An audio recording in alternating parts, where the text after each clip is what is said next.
I've got the big one this week. I've got Avengers Infinity War. And this movie has been 10 years in the making. The Marvel Cinematic Universe has been going for about 10 years now. It has been 19 films, which is a huge commitment.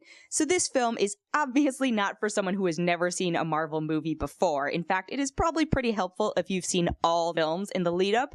There are a lot of the Marvel films that, I'm not going to lie, I have probably forgotten a good amount of the plot because they were a little bit forgettable. I'm looking at you, Thor: The Dark World. But it is very helpful to be very familiar with this universe. I'm not going to go into spoilers because that would be cruel, but if you haven't seen it yet, if you haven't seen Avengers Infinity War yet, which a lot of people already saw it because it came out on Thursday, here are the three films I would recommend watching or refreshing yourself on before you go into Avengers Infinity War are definitely Captain America Civil War would be helpful, Thor Ragnarok would be helpful, and Guardians of the Galaxy Volume 2 would be helpful. If you can, maybe watch Black Panther again, because who hasn't seen Black Panther by now? I actually got feedback from someone saying, I haven't seen Black Panther yet. Am I going to get Infinity War? And I was like, how are you one of the only people on this planet who has not seen Black Panther? Go see Black Panther. So Black Panther is as an extra refresher, but you've probably seen that one pretty recently. So those are the three I'd recommend. If you have to only pick one to brush up on, it's Civil War, Captain America Civil War. So, Avengers Infinity War, a cajillion heroes in this thing. We've got Robert Downey Jr. as Iron Man again, Chris Hemsworth is Thor, Mark Ruffalo is the Hulk, Chris Evans is Captain America, Scarlett Johansson is the Black Widow. Like, I could keep going. There are so many people in this movie. Doctor Strange, Guardians of the Galaxy, Vision. And it's really fun how they pair up people who, you know, haven't been together before and haven't met. And the way they wove that together was actually very fun. Now, be warned, this movie is 2 hours and 40 minutes long, so it is quite a commitment. But again, you've been waiting for it 10 years probably, so you're gonna want more. Again, lots of humor, lots of action. It is, you know, we know there's going to be an Infinity War Part 2 or Infinity War Untitled or whatever they're going to call the next one. It used to be called Avengers Infinity War Part 1 and 2, and then they changed the name, and I don't know why. So, you know, it's not really a spoiler, but it's a cliffhanger because we know there's going to be another one because it's a two-parter. And I think, honestly, they said that the next one is going to be even longer, and I'm like, yeah, I'm on board for that because I want to see how this resolves.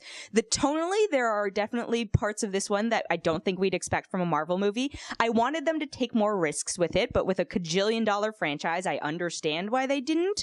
You know, there's a lot of characters at play, there's a lot of storylines you have to balance, and I thought they did a really good job of it. It's an enjoyable ride. Again, I don't think it's very user-friendly if you haven't seen the Marvel films, so that's kind of, you know, it's not a good jumping off point, which is a tough thing to evaluate a movie on, right? Because I'm like, oh, well, you know, if you were an average audience goer, you'd give it a 1 if you haven't seen anything leading into this.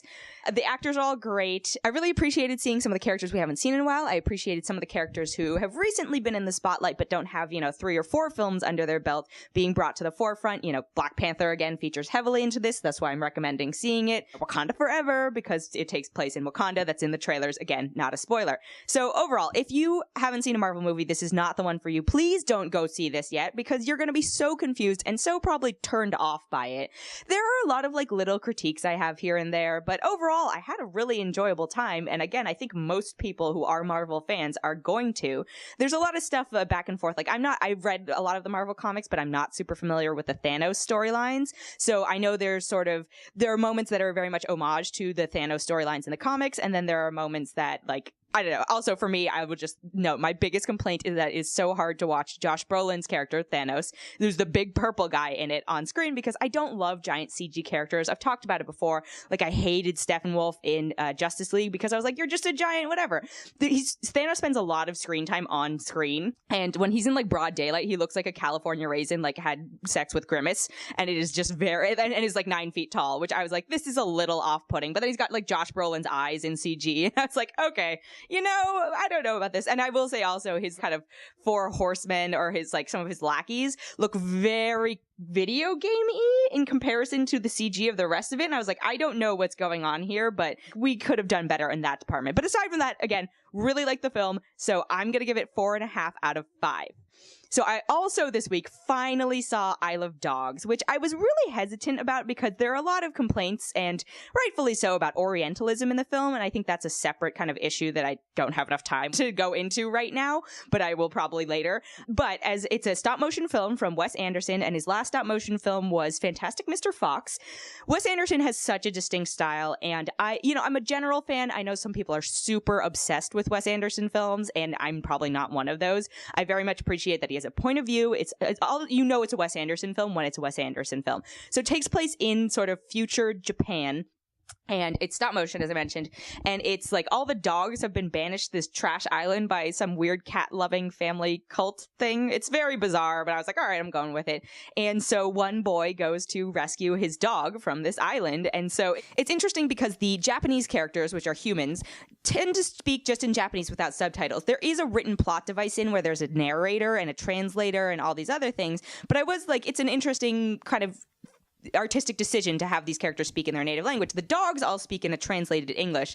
And let me tell you, the voice cast for this is super impressive. It's Bryan Cranston, Edward Norton, Liev Schreiber, Bill Murray, Scarlett Johansson, Jeff Goldblum, Bob Balaban, Greta Gerwig, like Frances McDormand, Ken Watanabe, Tilda Swinton. It almost rivals the Avengers in terms of the number of people involved. Oh, and Courtney B. Vance was the narrator, which I thought was very pleasant. He's a very pleasant narration voice. So again, it's one of those like, all-star talent in it.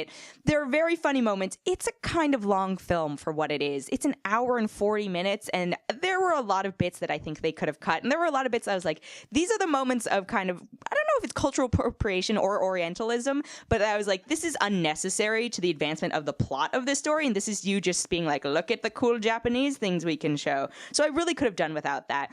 There are some interesting, funny, very Wes Anderson-y moments. Like, I like a lot of the dialogue. There's a lot of repeated kind of themes and jokes and motifs that worked. They really worked. Again, plot-wise, it's not the most complex thing. It's a little bizarre, but you just kind of go along with it because either it's animation or, again, it's Wes Anderson. I was taken a little bit out of it by the cultural experience part of it, but overall, I still thought it was an impressive film, and I'm going to give it 3.7 out of 5.